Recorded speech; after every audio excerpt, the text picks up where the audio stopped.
Hi there, Lynn here with two more tips to help you and your team members make the most of those coaching conversations. And today we're on tips number 7 and 8. So tip number 7 is asking or telling ? There's a belief in some quarters that coaching is non-directive all the time. Well, as a manager, you are expected to give direction. So be selective about when you do this, and if your direction is clear, the what, you can help your team to work out the how using a coaching approach so that they can deliver what's needed. Now, when there's a clear right or wrong answer that the team member is unlikely to know, or when there are legal, ethical, moral, or well-being issues at stake, or when there's a crisis requiring fast action, or maybe when you have the expertise that your team member simply doesn't, you probably need to be directive.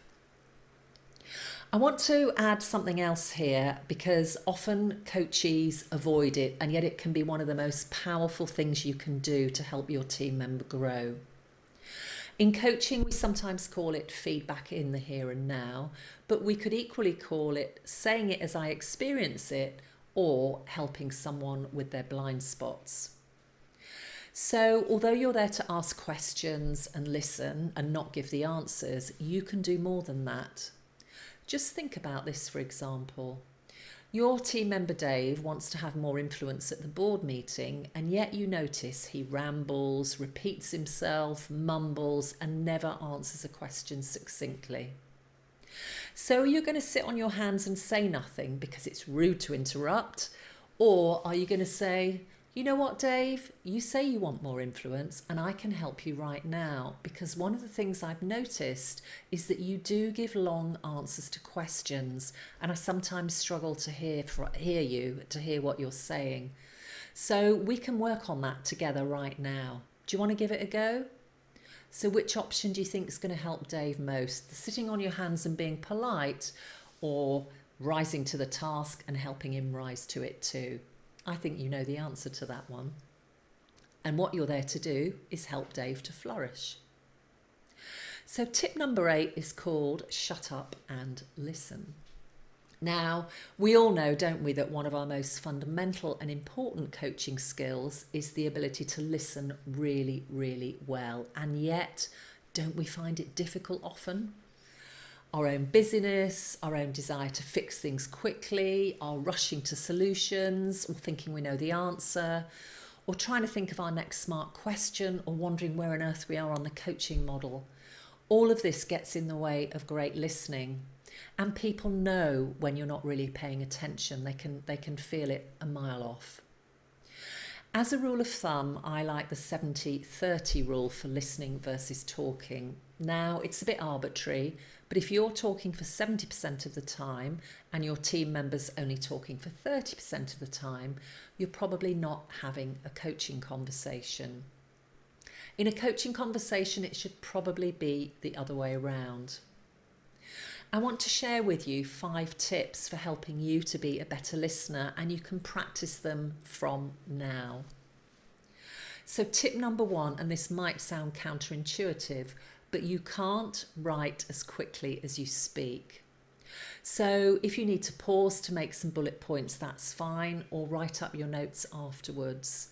But the more you're scribbling and writing, the less you're listening. Number 2, we rush to fill the silence. We hate silence, many of us. Try pausing for 5 seconds before responding. It's really not very long. Tip number 3, we know about asking questions that encourage the coachee to speak. But if you feel you're not getting much, you can simply say a bit more about that, or can you elaborate, or simply nod and say nothing. There's so many ways of drawing out information. Of course, if they're speaking too much and going around the houses, it's fine to say so. There are times when you do need to interrupt to keep you on track. Number 4, we often feel we have to understand all the detail about who said what to whom, and that's where we get stuck in the team member's story. Now, there's a time when the team member might need to really share their story, and we need to be there to listen. But sometimes this leads us down a rabbit hole, and the nuggets and the really important bits are lost in all the minutiae. So if you're finding this is a pattern between you and a particular team member, say so and ask them what's the important things we need to grasp. And tip number 5, what really helps your listening is if your mind is uncluttered. So one of the things we can help ourselves to do is get in the zone, as we say, before a coaching conversation.